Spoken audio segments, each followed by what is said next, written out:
Good afternoon and welcome to a new edition of Win TV. Today, I'm your host, Denise Rollard Barnes, publisher of the Washington Informer newspaper, and we're glad you decided to join us for today's edition of Win TV. We've hoped, of course, that you picked up your copy of the Washington Informer, and I always like to share what's new on newsstands that went out this week. Yesterday, as a matter of fact, so you can pick up a copy of the Washington Informer. And if you don't get out to pick up a copy, because I think everybody was out yesterday. Who wouldn't have been at 77-degree temperatures? But yeah, you can also visit us at WashingtonInformer.com. There you can read the entire paper, read stories. You can also see our latest health section. This month, we focused on kidney disease. Very appetizing conversation with it's breaking the fast food connection to kidney disease. And we're going to talk a little bit more about kidney disease during our show today. But again, I hope you will visit us at WashingtonInformer.com. While you're there, if you see a link that asks you to subscribe, we hope that you will say yes, that you'll click that link, and that we can send you issues of the Informer, our daily news broadcast, daily news updates on the news, and everything else that we want to and keep you informed about. So if you would subscribe to WashingtonInformer.com, we would greatly appreciate it. We also hope that if you're watching us on Facebook or Instagram or Twitter, or on YouTube, that you will follow us and also subscribe to Washington Informer Win TV. Again, I cannot say how grateful I am for those of you all who responded to our call to become a follower on our Twitter page. We had this drive. We were trying to get 10,000 followers, and in a matter of a weekend, we had about 400 to go, and in a weekend, you all came through. So thank you so very much. And not only do we want you to follow us, but we want you to connect with us, to engage with us. The news that we cover comes from you, and you all tell such great stories. You have such great stories to share. So many things happening in our community, things that we as a newspaper need to address. So we get that information from you, and we want to continue to hear from you, which is why we have Win TV. We're almost up on a year, Chevry. Our producer, Chevry. We're almost up on a year. This is our 51st edition of Win TV. We're still trying to create a name for it. But if you have some ideas, send them in. Like I said, we thought about Win TV today, Win TV this week, because our channel is Washington Informer TV. And so any thoughts that you may have about that, we certainly would love for you to join us. Thank you. Nice to see you, Deborah, from the NAACP. Was that in Tallahassee? Is that what I saw? Jacksonville, Florida. Yes. Okay. Thank you for watching, and thanks for tuning in, because we have, I think, one of your colleagues on the show today.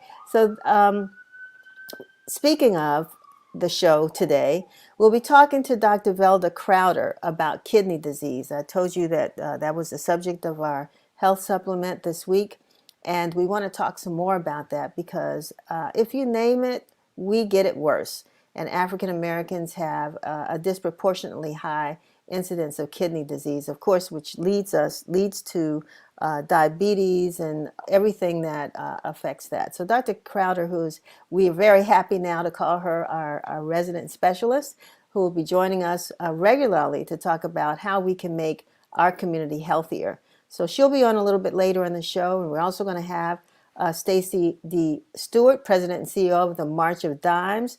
She's got some great news to share, and some things that we think will help to make sure that we continue to have healthy babies. And Dr. James LaValle, Vice President of Marketing at Comcast Cable, is coming with Donna Henry, the owner of Soup Up LLC, and Keisha Streeter-Clarke of DC Urban Living. These are two of over 170 winners of RISE Awards in DC, a Comcast program called RISE Awards in DC, Delaware, Maryland, and Virginia.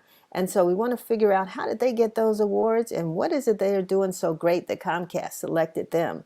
So we'll talk about that. And then we look forward to having our very own Will Ford on with Maryland State's Attorney Aisha Braveboy. We're going to talk about some of the legislation going on in the state of Maryland, but particularly in Prince George's County, as it relates to police reform. So stay tuned for the rest of the show. For WI Bridge, which follows, and Sounds of the DMV, I am totally enjoying the media prints. I don't know you all, but if you haven't seen the media prints, you've got to hang on to the end of this show and watch WI Bridge and the sounds, all those young local artists that they're discovering in the DMV. So we have that coming up for you at the end of the show. We enjoy hearing the news from all of you, and particularly from our very own Washington Informer News TV reporter, Curtis Knowles. So we're going to jump to him right now. We'll be back in a few minutes. This is Curtis Knowles reporting with WIN TV News. Maryland COVID-19 hospitalizations have been under 800 for the first time in 4 months. The state reported 792 hospitalizations on Monday. The total number of hospitalizations have not been this low since November 10th, with 761. Maryland's daily toll has been on a steady decline since the holiday season. Governor Hogan plans on opening the state of Maryland this Friday. Medium-sized businesses such as gyms, churches, and hair salons will have capacity limits lifted. Large indoor and outdoor venues will be allowed to 50% capacity. Social distancing and masking mandates will continue. In addition, the state of emergency will also remain in effect. The nation's capital is also seeing positive news involving COVID. Washington, D.C. health director is reporting that roughly half of the city's homeless population has been vaccinated. The district's healthcare for homeless programs is assisting in getting these vaccinations administered. On International Women's Day, President Biden marked the occasion with the creation of the White House Gender Policy Council. The council will task government agencies with considering the gender implications of new policies and legislation and work across the government to uplift the rights of women and girls worldwide. The council will be accountable by producing an annual report to measure progress on the strategy. The House of Representatives again passes President Biden's $1.9 trillion coronavirus relief package. This will guarantee $1,400 stimulus checks in the coming weeks. The bill also protects those who owe child support and student debt from garnishment. Food stamp recipients will also receive a 15% increase through September. Biden plans to sign the bill this coming Friday. This is Curtis Knowles with WIN TV News. Thanks, Curtis. Appreciate that, and keep us informed. A year ago, we were just learning that governments were meeting to determine how they were going to handle this pandemic that from out of nowhere sort of unleashed this virus on us and has killed over 530,000 people in the United States. We have suffered great losses right here in the District of Columbia as well. And some of us personally have lost people to this pandemic. But there's now a brighter side to all of this in the form of a vaccine, whether it's Moderna, Pfizer, or now Johnson & Johnson. And right here in the nation's capital, the Walter Washington Convention Center is going to be issuing the Johnson & Johnson vaccine this weekend. Over 750 doses they'll be giving out over the next couple of days. And so we're just hoping that everybody that wants a vaccine can get it. So it's just one more step to an open society. And speaking of opening, DC has allowed restaurants to open for indoor dining at 25%. And like I said, yesterday was a beautiful day, so I know a lot of folks are trying to get out and get into these restaurants. But restaurants, recreation centers, bowling alleys, climbing gyms, racquetball clubs, all kinds of places are going to be open at 50% capacity. So Metro has restored most rail and bus services pre-COVID levels. And so it looks like life is getting back to normal. And we are so happy to see that as long as we follow the mandates And I mean, it's your choice, but fortunately here in the District of Columbia, unlike Texas and Florida and so many other places where now the governor is being sued by one of the mayors, the mayor of Austin, Texas, because they have released all of the masking requirements. Our folks are still taking caution. But if you think we should be doing something differently, again, we'd like to hear from you. So I know we talking about bugs. Chevy, have you talk about the cicadas? We'll talk about them later. They're not here yet. They are coming, but we won't talk. We won't give them a grand intro because I don't think this is the time. And we have other important matters. Thank you, Stacey, Tracy. But we're going to go now to talk to Stacey Stewart from the March of Dimes. But first, we have this quick video.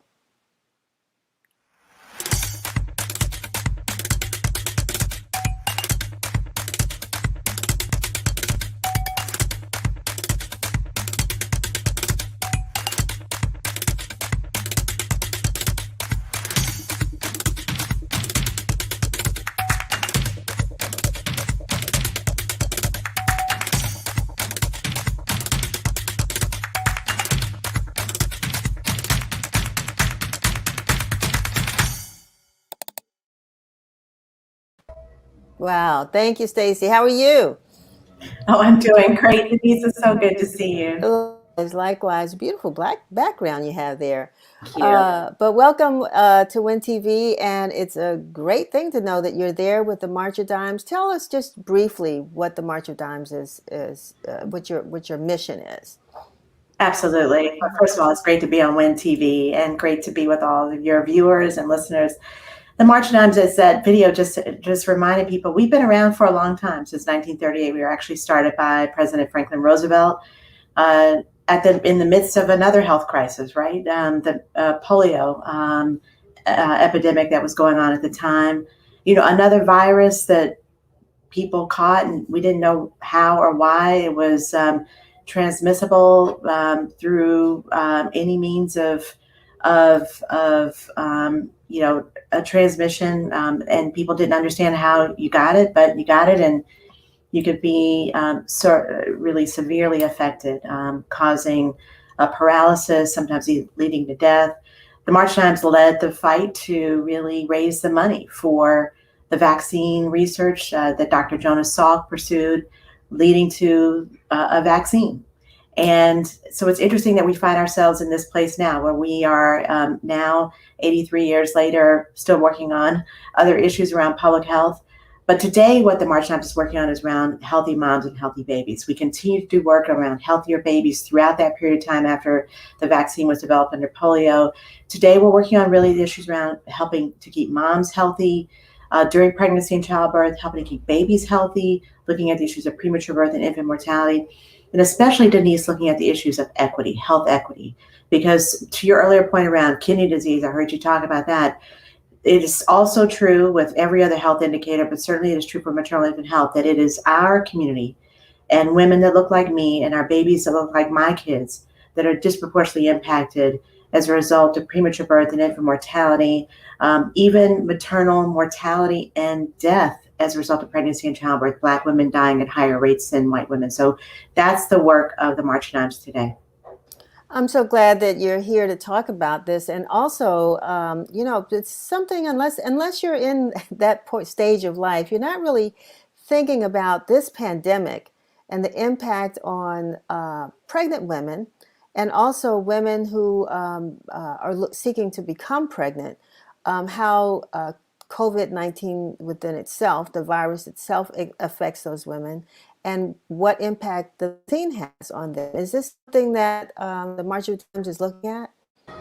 Yeah, absolutely. You know, when the pandemic hit, it immediately, not only did it shut down society and life as we know it, but it really started to impact everyday life. And one of the things that I think a lot of people weren't thinking about at the time, especially if you weren't pregnant, is the impact that COVID-19 has had on women who are pregnant during this pandemic.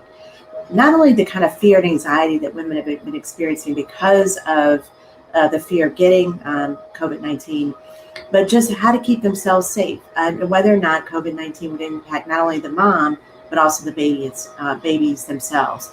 And so at the March Times, we've been doing a ton of work on a couple fronts. One is to provide education to women to make sure that pregnant women especially know how to keep themselves safe, what they need to know about surviving the pandemic, keeping themselves safe and their babies safe through the pandemic.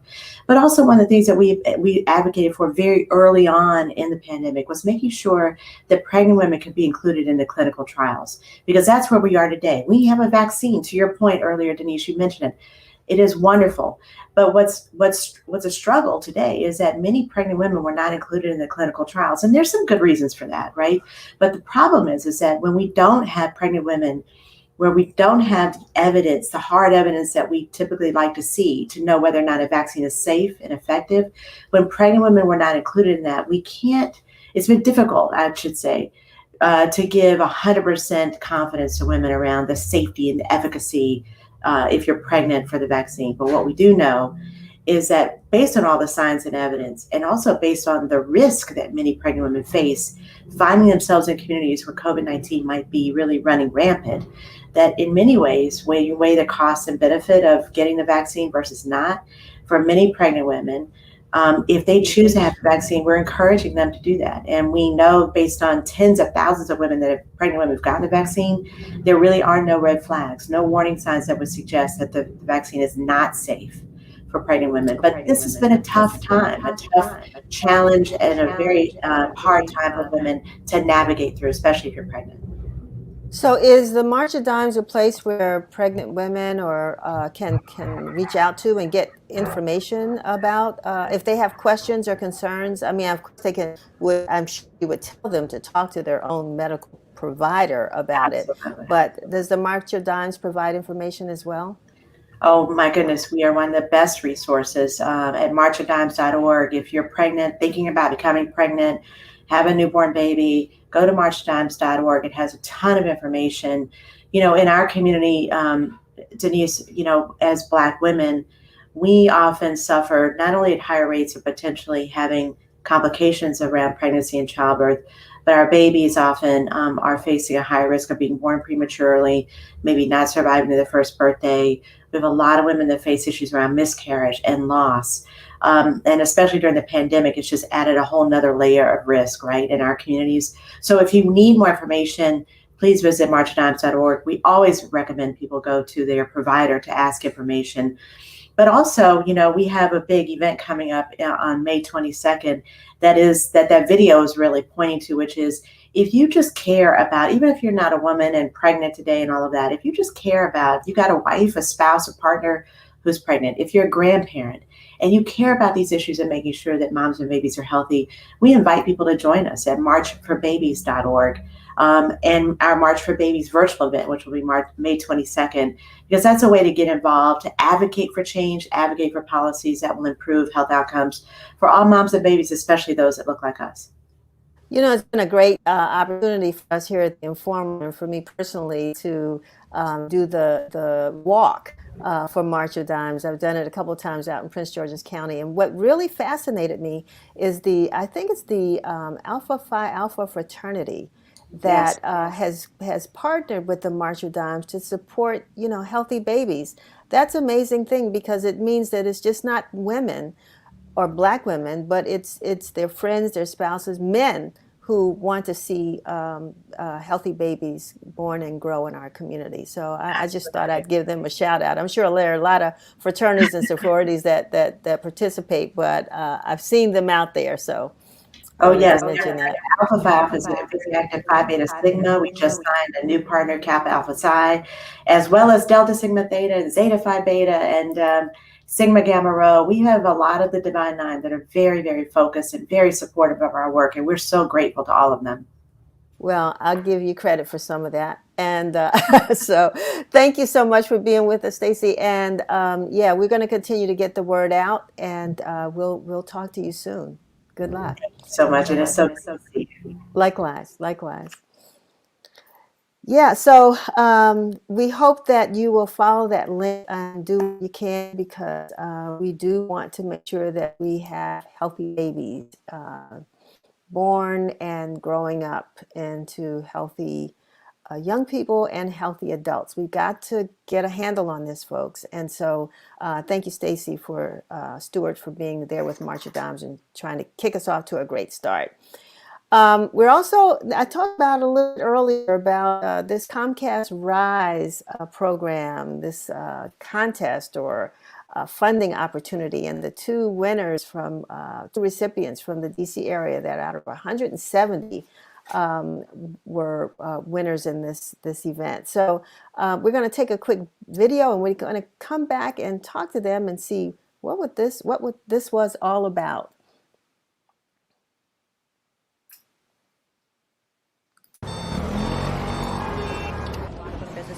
Are largely in COVID. Small businesses have been almost twice as likely to shutter. Disproportionately so. More than half of Black business owners struggling to obtain federal paycheck protection. COVID-19 on African Americans. You know, somehow we always find a way to rise. To the blueprint builders, to the backbones of every block, to the late night legends and the pioneers of legacy, for the curators of the culture, for the family franchise, and for generations to follow. You might fall, but never fail. Keep rising, keep rising, keep rising.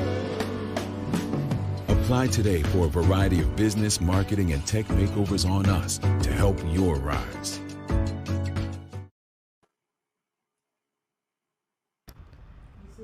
Yeah, we do. Hi, everyone. Welcome to Win TV. Denise will be right with you. Her screen is frozen. But Mr. LaValle, can you just tell us about the Comcast RISE program? Sure. Thank you so much for having us. Comcast RISE stands for Representation, Investment, Strength, and Empowerment. And it was created out of the $100 million commitment that Comcast had announced back in June of last year.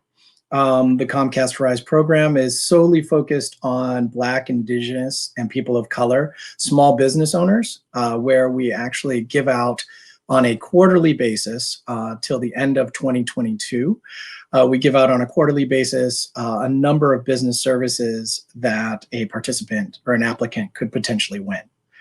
Those business services include business consultation, media, creative production, and a technical makeover. So we definitely would tell every small business, Black and brown small business owner out there to really go to the ComcastRISE.com website and apply today, apply tomorrow, apply the next day. Again, this is a quarterly award that we're giving out, so your chances of winning over the years is pretty good. How did you decide who would win? How did you do that? We actually have a very easy application process that talks about and looks at the community impact. The first and foremost, the community impact of your small business within the community, but also we looked at the impact of COVID and the social unrest on these small business owners across the board. So again, very basic application process, but we really wanted to definitely award people who have been impacted. As we know, unfortunately, Denise was mentioning earlier about COVID. As you know, Black and brown people are impacted the most across the board, across everything. So small businesses were no different, unfortunately. But we are looking to provide that base and helping people, because this is not a handout, it's a hand up. And we all need to collectively help ourselves, because we live in these communities and we know that these small business owners, such as our two winners today, are the backbone of our community.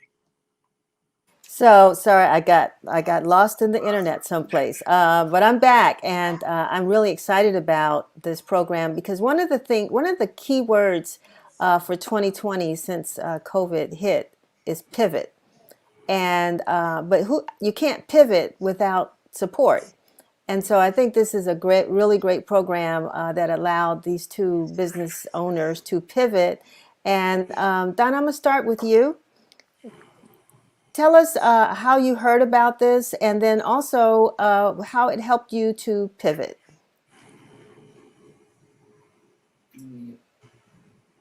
Can you unmute yourself?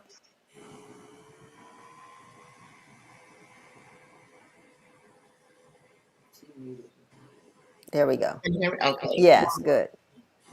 Welcome, welcome, Donna Henry. Yes. Thank you for having us.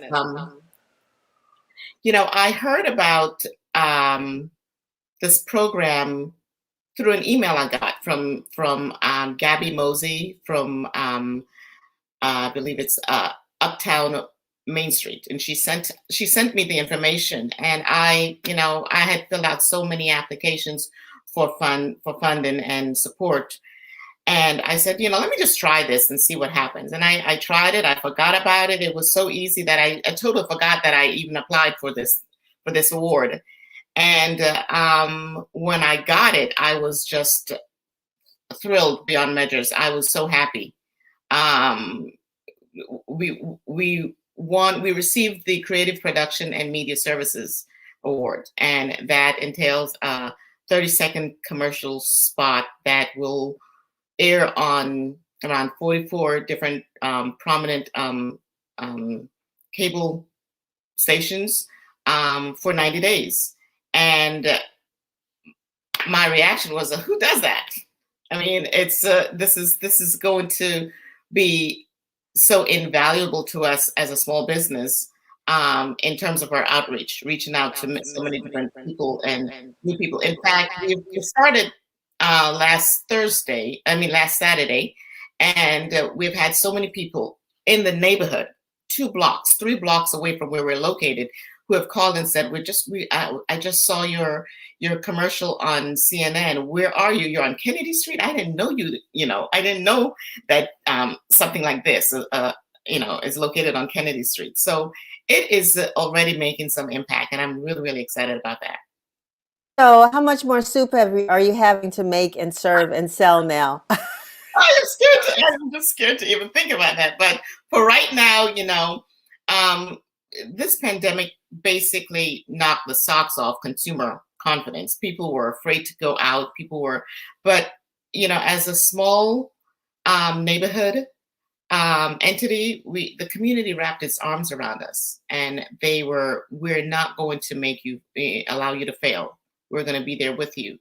So I had so many people from the community who came out in spite of it and said, if it's even a soup or a spring roll or a piece of cornbread, I'm going to buy because I want you to stay afloat. Things will get better. Or just come to encourage or send emails or something. So we had the support from the community. This award basically expanded our reach and solidified who we are. And made people, think, oh my goodness, we've seen you on CNN, we've seen you on MSNBC on the Oprah channel. Well, that's great. That is music too. I'm sure Mr. LaValle's ears to know that what was intended did happen. And Keisha Streeter-Clarke, you have Urban Living, DC Urban Living. Tell us a little bit about your business and how this award helps to support your survival, and I want to say it's more than survival, because you want to see some success happen here. So talk about your business.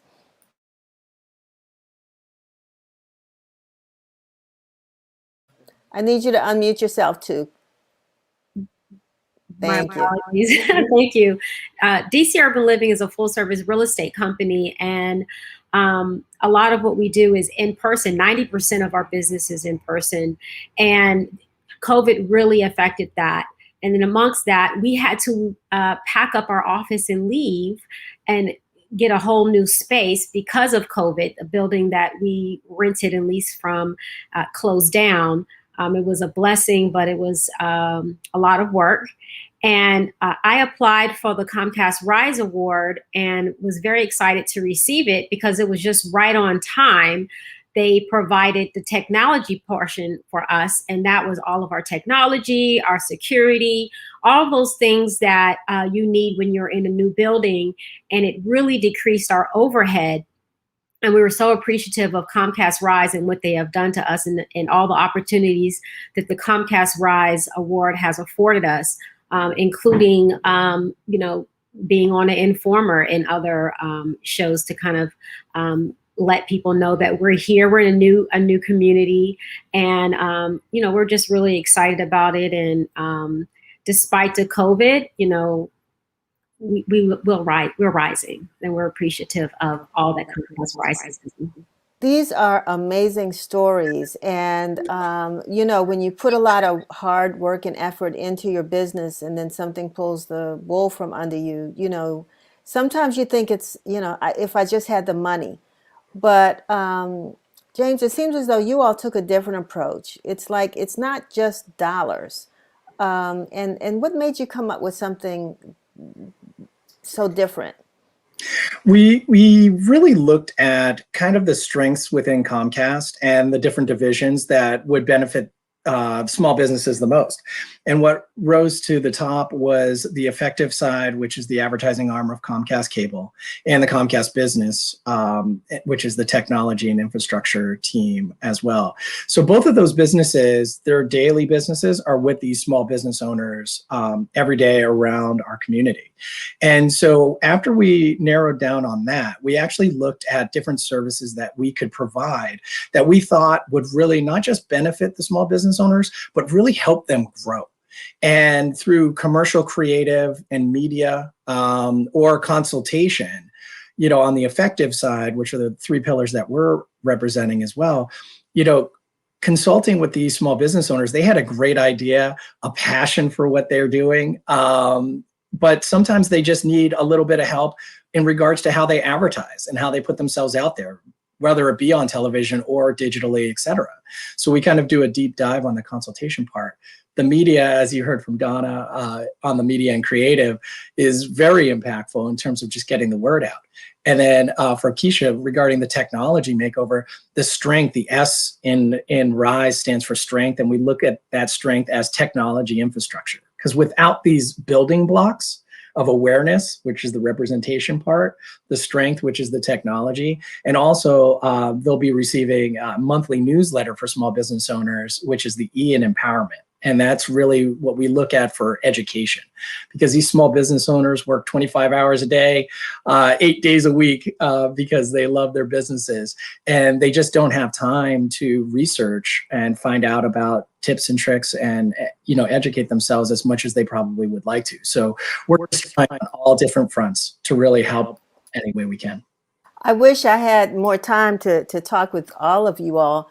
But we don't. But some lessons learned here. One, you know, a lot of small business owners, one, don't take the time or don't even believe that they'll be successful if they fill out that application. You know, I'll do it, but, you know, I don't ever, it doesn't work. And then secondly, it seems as though the fact that so many programs tell you, you get involved, you go through days of workshops and you learn, but you know, it's still on you. It's still on you to do what you have to do with only the resources that you have. And you all seem to have hit home runs with both. I just want to give both of you, Keisha and Donna, maybe, you know, a couple seconds to just say how this really will boost your business now that you've had received this award. Keisha, I'll start with you. The award has afforded me an opportunity to not have to worry about the overhead when it comes to our technology and our security, and give us time to do the other things that are important. It also has given me some publicity, which has helped. We had an NBC Sports spotlight for Black History, and that was really great. And now we're on the Informer, so you know, it's a great application process. Anyone should apply. It's seamless and it's not cumbersome. And I say everyone should apply. And Donna? I totally agree with Keisha. You know, the level of outreach that we are going to get as a result of the media services award that we received, it's impactful. It's outstanding. 90 days, 44 different stations, and an amazing, an effective 30-second spot. It's just beyond measures. And I think that alone will just help to fuel our sustainability as well as our success. And that's basically what all small businesses really want, at the end of the day. No question, no question. And James, I'm going to end with you, just so that you can reinforce the fact of how this contest works and how much longer people can still apply. Yep, I will tell everyone that's listening to go to ComcastRISE.com to apply. And just so you know, in regards to how many awards, we are planning on giving out thousands, and that's with a T, thousands of awards over the course of this program. This program ends in 2022. It is awarded quarterly, so we're in the third round right now. This current round ends applications on May 7th, and then the next one opens on May 8th. So there's time. As you heard from the ladies, it's an easy application process. Again, you guys have a good chance of winning, so please apply. Well, as you find more winners, bring them to Win TV, because we certainly want to use this opportunity to expose and to highlight those winners. I want to congratulate the both of you. I'm not looking for any real estate right now, Keisha, but I could use a nice cup of soup, Donna. So I'll be up there on Kennedy Street to visit. Well, we'll love to have you. All righty, all right. Thank But you so much. We'll pass the business on your way, Keisha. Thank you. All righty. You all have a great one, and thanks for joining us. Again, take advantage of these opportunities, folks. If you're out here and you see these applications, do not turn them down. Grants, whatever they are, as they say, you have not because you ask not. Is that how it works? Or you demand not too. So let's get this thing going, because our community needs us. I wanted to also now talk to you with folks from, of course, our favorite library, the DC Public Library here in Washington, D.C. We have Aisha Clarke and Mocha Ochoa, who talk about the Lit Lounge, which is the literary lounge at the library. And Aisha, are you there? I would love to bring you on board, and Mocha, to talk about this Lit Lounge. It sounds cool to me. Aisha, what is it? Well, the Lit Lounge is a great partnership that we have with Mocha Media, and I think Mocha can, go into great detail about it because she has a great lineup. But this is just something that we are looking forward to, because this partnership has allowed us to fill the Great Hall with the likes of George Clinton in the past, Marion Barry, and Issa Rae. So we're really excited now that we're reopening to have Mocha back with this partnership. So the Lit Lounge is like a resurgence of our previous events prior to our closing for renovation. Mocha, before we get into that, tell us a little bit about yourself and what Mocha Media is. Need you to unmute yourself, please. Oh, okay. You're good. You're good. Mocha Media was pretty much born out of, I heard you all talking about COVID earlier, but a lot of businesses had to pivot and shift. So Mocha Media came out of, just trying to offer books and author programming on digital spaces and making that available, finding out that you don't only have to do it locally now, you can reach a worldwide audience with this platform using digital platforms. So, making lemonade out of lemons. So that's where the vision came from. We're doing publishing and author events, and, wonderfully, we started off, everyone did it home doing these events, and then the library came along for a second season, said, hey, we can help you blow this thing out. So we, with their great new structure and library and all of that. So, we've been partnering for years, but it just came back as the perfect partnership again to really do a great offering with, our friends at the library. You were at the George Clinton one and gave him you revealed his ancestry to him, Denise. Do you remember Yes, that? I do remember that. It was a pleasure. It was nice to meet him, but really to be a part of that, that really touched him, Yes, and it I did. think he liked being, I mean, he's always on a stage, but this time he was a lot closer to the stage with his people or with the people. So Yeah. it was great. So I do recall that. And I think the theme that runs through, that I'm here running through our show today is just, things that make businesses successful. Right. And that's partnerships. And how this partnership has evolved into now the Lit Lounge and what you have coming up that benefits the entire community. So tell us again, I mean, I know Asia gave us a little bit of a hint of what we can look forward to, but if you want to share some more, I'd appreciate it. Sure. Well, the Lit Lounge was designed with the template of the Harlem Renaissance movement and the Negritude movement in Paris. It was how writers came into movements. And at the time, writers and artists, they were the cool people. So it's trying to bring some of that flavor back where, it's the cool, hip space to be. And, letting and edifying and teaching our people, giving them blueprints, these books to show them how they can map their lives out and be successful the same way some of our guests are. So, our first guest was supposed to be Cicely Tyson. And unfortunately, she could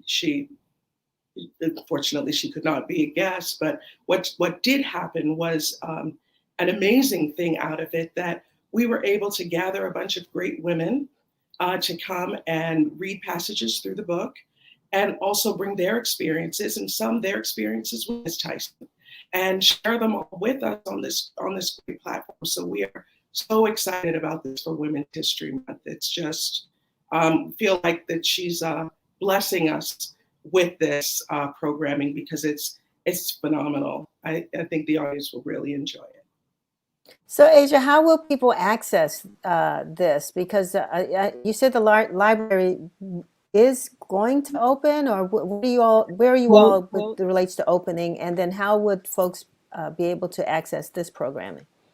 Well, you are absolutely correct. The theme of today has been pivot, right? And so the library has been open, but our services are limited for in-person, but we have been able to offer great programming like that with this partnership that we have with Mocha Media online. So we've pivoted to do virtual programming so people can access this program. They can subscribe to our YouTube channel. We also are on Facebook, and if they miss it, they can go back on because they have subscribed, or they can just log in and they can view it at a later time. Our on-demand option is something that's growing, and so we want to make sure that our patrons know that if they miss it, they can go back and they can definitely get a piece of this great literary lounge when it suits them. And will you do it on monthly, Mocha? Is it theme oriented? Because this month we're talking Women's History Month, although one of our viewers said, why all those men up there? This is Women's History Month. But will the programming be theme oriented? How are you going to proceed for months down the road? Sure, it will be theme oriented. It will be theme oriented with the different months, but the running theme throughout the series, it's literary activism. They're books and authors that inspire one to action. So that's really the running theme throughout the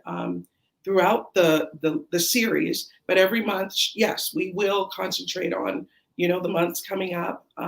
Next month is Poetry Month. Sonia Sanchez coming up with that, and Returning Citizens month. And so we have Desmond Meade, the one who got Amendment 4 passed in Florida. He will be joining us. So yes, every single month we'll have a theme, and it'll be people that will inspire us to find our passion and purpose and move into action. Well, this sounds like a great, great program. And can they go to the library's website, Asia, to get details, or how will we know what's coming up and get details on it? Yes, absolutely. Our website, dclibrary.org. They can go there, and they can also sign up for a newsletter. We have a newsletter that will keep them abreast of all of the happenings with the Lit Lounge, as well as our other programs that we have going on. And we have an app. And so you can download your app on your smartphone so that you can stay up to date as well. All I can say is get back COVID, because we are doing it all, despite of it all. And I am very proud and excited about this programming. I think it's going to be great. And I look forward to joining in myself and seeing and getting inspired by the authors and the books that you bring to the forefront. So thank you all for joining us today. Sorry we don't have more time. It's just so much more we could talk about, but thank you for joining us. Thank you for having us. All righty. All right. Have a great one.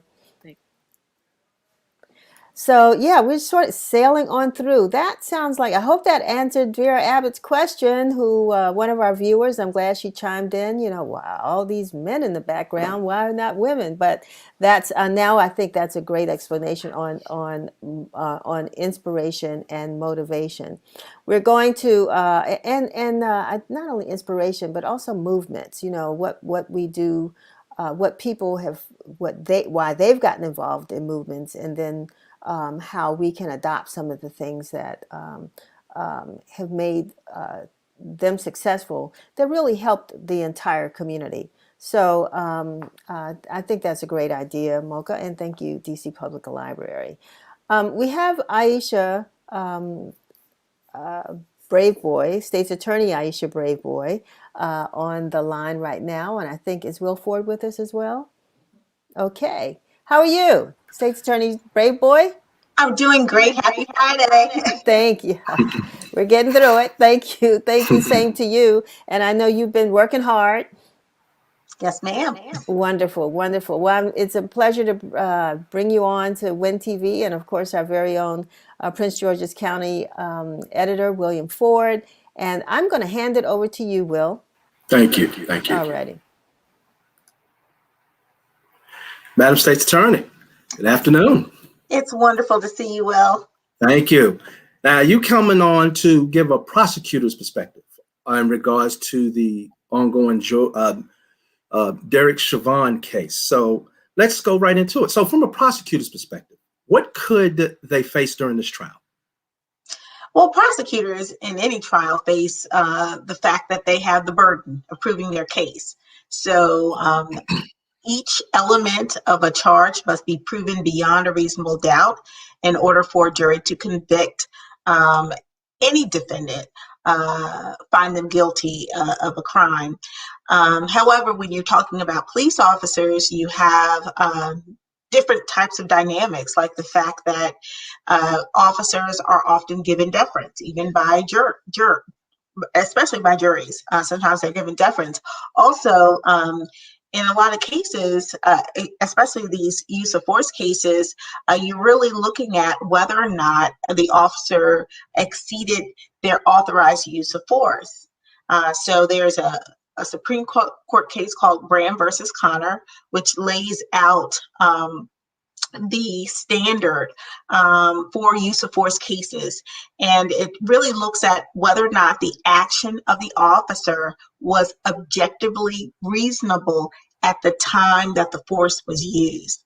And so if we can get beyond that, which I do believe in this case you can get beyond, because I think there's a lot of evidence that the force that was actually used that ended up causing the death of Mr. Floyd was unnecessary and certainly not reasonable, because he posed no imminent threat to Mr. Chauvin or anyone else at the time that this force continued to be used against him, then I think that the state is in a good position to meeting their burden. But the other part of that is, what will the jury, if they find that the officer did exceed his authorized use of force and cause the death of Mr. Floyd, what level or what type of criminal culpability will we attach to him in making a decision on whether or not he's guilty of second-degree murder, which is one of the charges, third-degree murder, or manslaughter. The difference between the second-degree murder charge and the other two charges is that in the second-degree murder charge, the prosecutors have to prove that Mr. Chauvin intended to kill Mr. Floyd. With the third-degree murder charge and the manslaughter charge, intent is not required. What is required in second-degree murder would be a depraved heart, a depraved mind, like you're acting so completely reckless that you knew or should know that death would likely result, and in this case it did. Or in the case of manslaughter, it's a form of criminal negligence that leads to the death of an individual. So I think that's really why the prosecutors fought very hard to get the third-degree murder charge reinstated, because at one point the judge kicked that charge out, and the prosecutors came back and said, no, we want this charge reinstated. They took it all the way up to the Supreme Court of Minnesota, and they found in favor of the prosecutors in that case. And so that charge was reinstated by the judge a couple of days ago. As you know, you've seen it, heard it. The death of George Floyd has created ripple effects, not only obviously Minnesota, but nationwide and internationally. Lots of protests, policy changes by county and state officials. The U.S. House of Representatives, remember earlier this month, passed the George Floyd Justice and Policing Act. So from a prosecutor's perspective, what do you see the impact of this trial? The impact of this trial? So the impact of this trial, I think, is really, again, another opportunity for our justice system to be judged. Whether or not the jury, after weighing the evidence, delivers what everyone wants, which is a just verdict. And for many of us who witnessed the death of a man after 8 minutes and 46 seconds of a knee on his neck, I think that if the officer is not held responsible in any way criminally, that will send a very difficult message to the American people. And again, what I understand is that in any case, it's, you have to present evidence, you have to present witnesses, you have to make compelling arguments that, again, get beyond that reasonable doubt standard.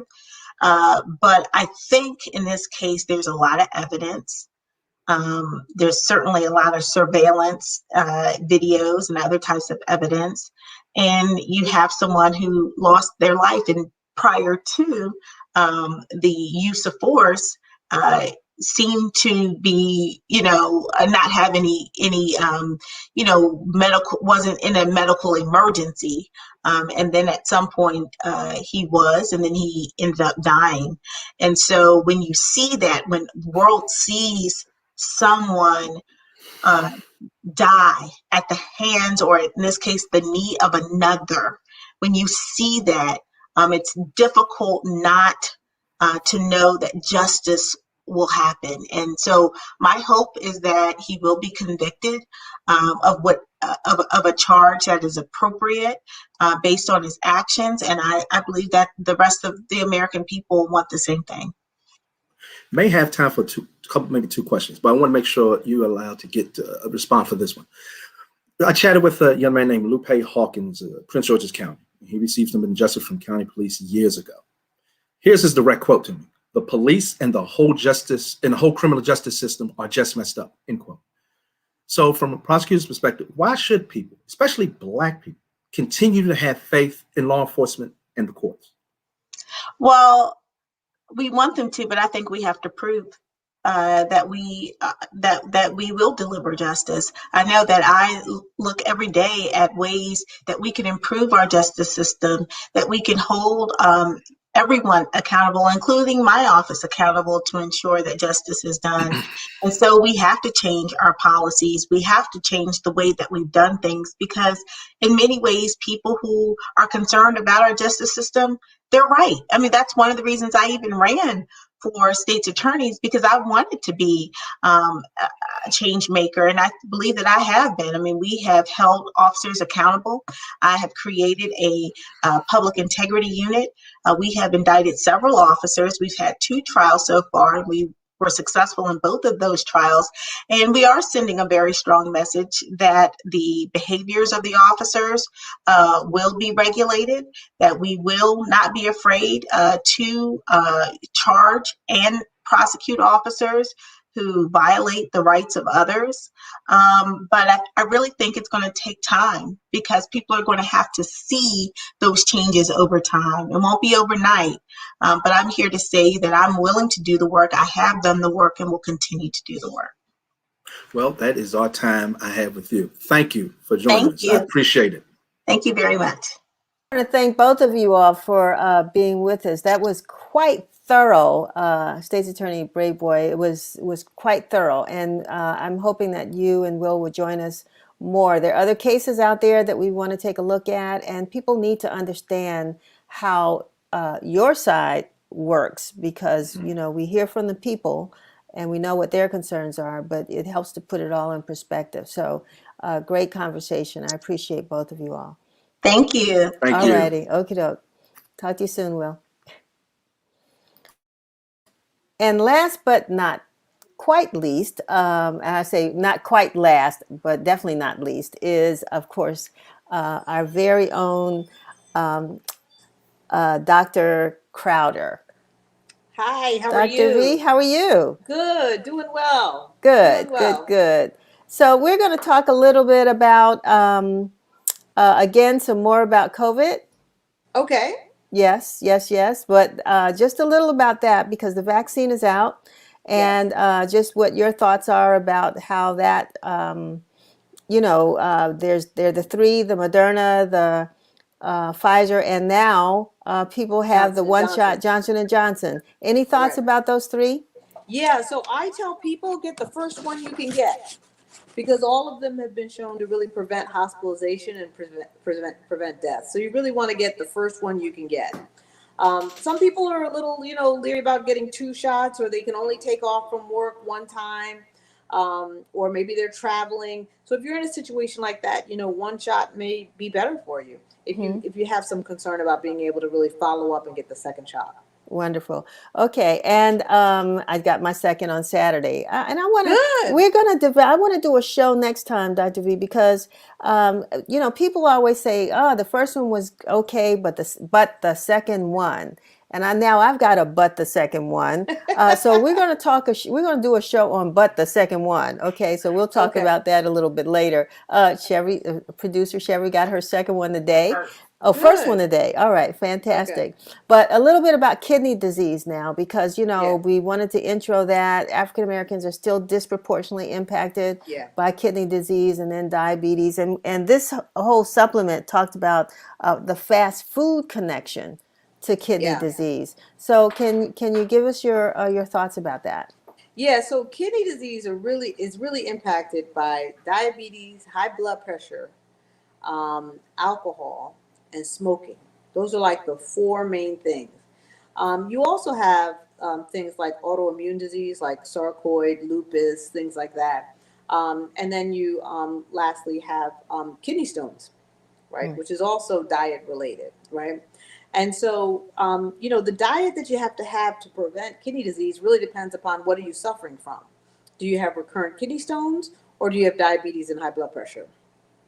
All right. And so the diabetes and high blood pressure, absolutely. Processed foods, smoking, those are all sort of the things that are not exercising. Even if you exercise 30 minutes a day, 3 times a week, and you make it just a walk around the block, you're actually doing a lot. So it really depends for kidney disease, which component of those things you're dealing with. But most people are dealing with diabetes and heart disease and need to stay away from any processed foods and exercise 30 minutes 3 times a week. And did I hear, or is it correct, once you have a form of kidney disease, is it reversible or not? Absolutely. That's the great part about your kidneys. Your kidneys and your liver can regenerate, right? Where like your brain cannot regenerate. Once you have a stroke, you basically have that deficit. You might have less of the deficit because you increase your muscles, but you basically have that deficit. So your kidneys and your liver are the things in your body that can regenerate. So if a doctor tells you you have stage 1 or stage 2 kidney disease, you have the opportunity at that point in time to turn it around. Stage 5 is usually when people actually then wind up going to dialysis.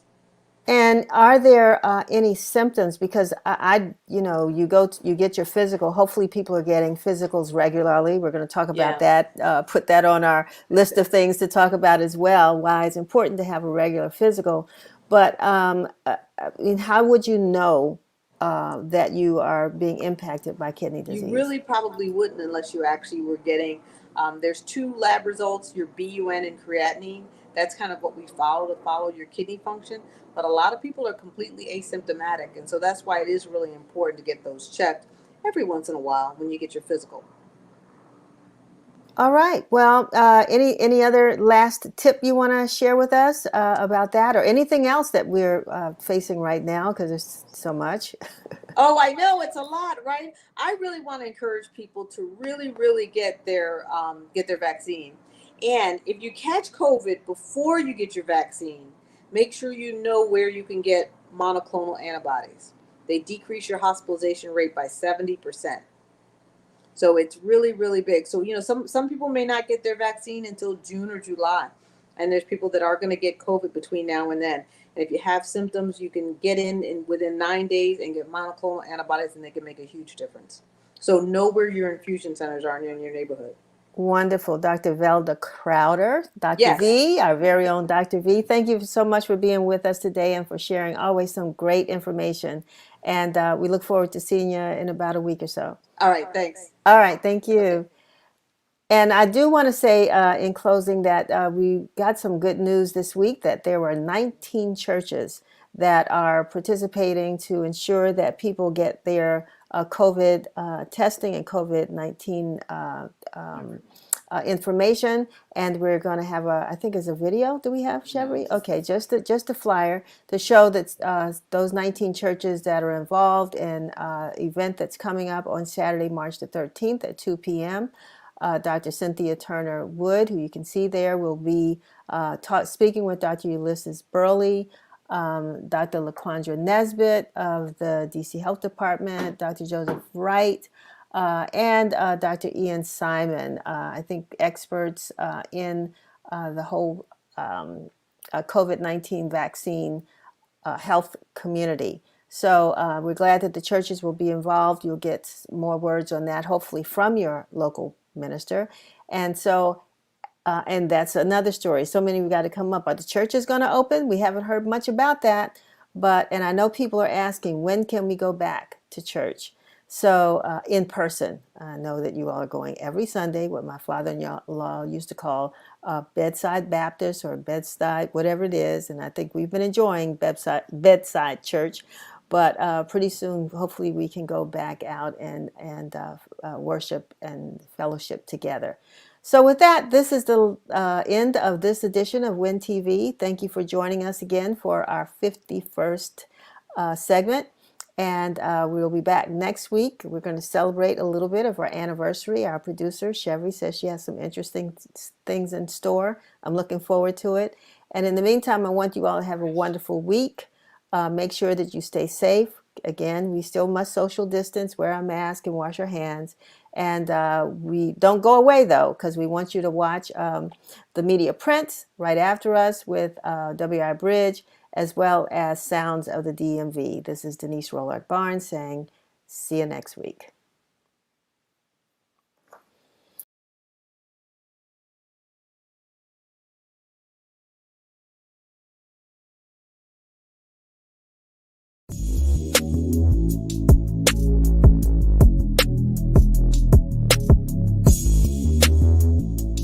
You know what time it is. I'm your boy, the Media Prince, and this is what's going on, DC. And we so proud news, DMV's own Jermaine Fowler makes his lead debut in Coming to America.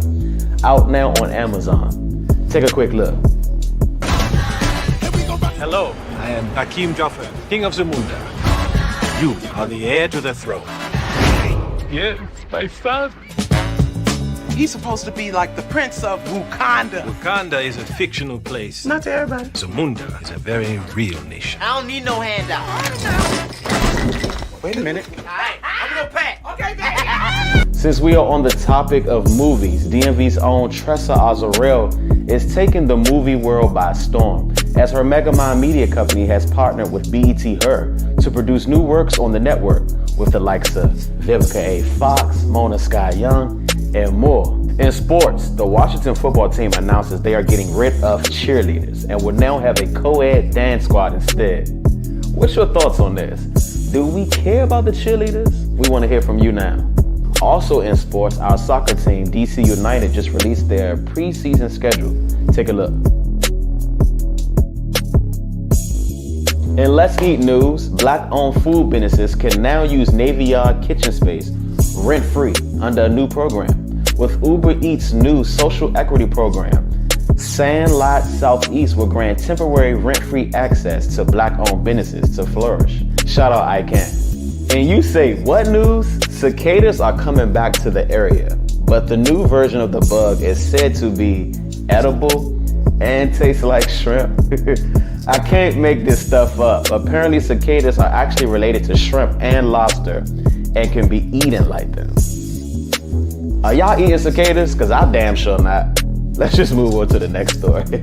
And with the money at news, the House of Representatives have moved forward with the $1.9 trillion COVID-19 relief plan, with looks that Biden will sign this week, as in any minute now. So you know what that means? You get a stimmy, you get a stimmy, you get a stimmy. Also in politics, Merrick Garland has been officially confirmed the new Attorney General under the Biden administration. Go do your research if this is all new to you and learn his policies. Let us know what is happening here in the country and our city. Speaking of what's happening in our city, a new mural honoring inaugural poet Amanda Gorman is coming to the DuPont Circle area. Us here at the bridge are here for it. We are also here for DMV's own Rico Nasty, who just dropped the HD version of her album, Nightmare Vacation, with Amazon Music. We see you, Black Queen. Another Black Queen, Southing's own Taraji P. Henson, has a message for everybody for Women's History Month and International Women's Day that was just this past Monday. Take a look. It is Women's History Month, and today is International Women's Day. And I'm here because I love celebrating us, because we are fierce. We populated this world. We gave birth to an entire world. And so I just think it's a great time to uplift us. Let's continue to uplift each other and inspire each other. That's what this month is about, sisterhood. In Maryland, Governor Hogan lifts all capacity limits on restaurants, bars, gyms, and church. Now wait a minute. Slow down trying to run outside. I'm not done yet with the segment. Let me finish, please. DC reveals its next generation area code will be 771. The 202 area code seems to have run out of phone numbers. So come 2022, 771 will be the new DC area code. How do y'all feel about that, DC? 202 will be no more. Okay, Maryland, I know y'all itching to go outside. Go ahead on. For all that and more, head over to wibridgedc.com and get caught up on everything you missed. And make sure you're following the hashtag WGODC. Again, I'm your boy, the Media Prince, and that's what's going on, DC. Until next week.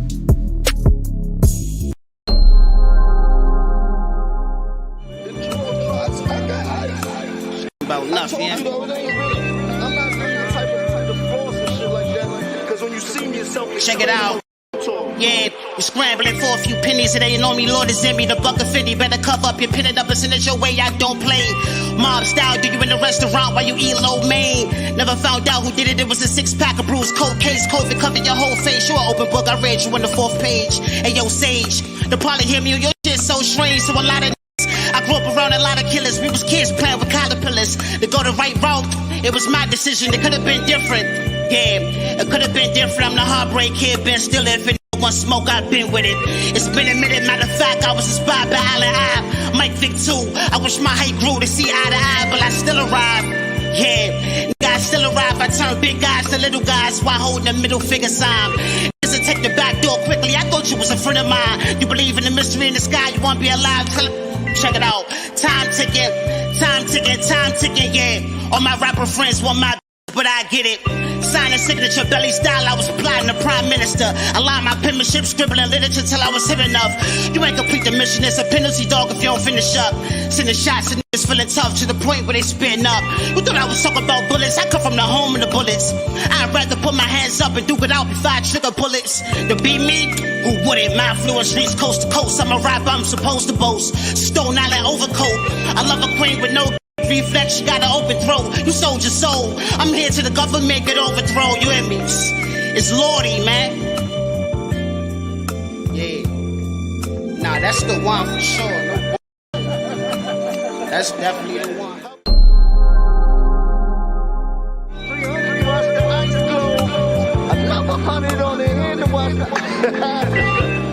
Alright, so how I came up with my name, try to make a long story short, you know, just like in like my senior year of high school or whatnot, like I was studying, you know, just ancient Cometicism, you know, not deeply, but just enough, you know what I'm saying, to gain, you know, just to start me on the path to gain the knowledge of self in general. You know, that was like my first stepping stone, you know what I'm saying? So, you know, I was just playing around, just using wordplay, you know what I'm saying, like Uncle John, like, cause I was going by, I had like like regular Uncle John, it was like some other rap name I was playing with, and I just kind of like, just, you know, play on words with it, you know what I'm saying, so, yeah. Alright, so living in DC has affected my music, you know, just in the sense of, just providing them stories, you know what I'm saying? You know, whether, you know, the music is the music, you know, but I'm a lyricist at the end of the day, you know what I'm saying? So I only could give the stories of growing up in DC. That's where I'm from. That's where I've been all my life, you know what I'm saying? So, you know, I try to put, you know, my experiences, my peers' experiences, you know what I'm saying? Like the environment that I've been in, just the experiences, you know what I'm saying? I try to, share highlights on historical events, historical people, you know what I'm saying? I try to paint like a different, you know, I try to at least paint a beautiful scene of DC in my sense, you know what I'm saying? Like, cause, you know, everything ain't so one-sided, just on the violent tip, you know, it's a lot of history that goes on in DC, you know what I'm saying? It's a historical sense, so, you know, I just try to, you know, throw them type of gems in there, you know, if you're from here, then, you know, you'll catch on to it. If you know your city, you'll know your city. You know, I try to incorporate, you know, just random street names, just random, you know what I'm saying, just random shit, you know, so, yeah. How it feels to be recognized outside of DC is really amazing, you know, it's a dream come true, you know what I'm saying, I could definitely say I'm living my dreams off that, you know, I feel like it ain't probably too many places that I can't go where I at least can tap in with someone who will support my music. Yeah, I got an album coming out, a collab album with my man Dash. That should be coming out pretty soon. I mean, that's pretty much it so far. You know, I'm kind of just weaving through, just making music, getting back in the groove, just having fun with it. Yeah. But that Dash album, Honey is Sweeter Than Blood, you know, coming out soon. That's gonna be crazy. ANKH, Nasty, Uncle John, everywhere. You know, you can just find it. From there, you can find it everywhere, Uncle John.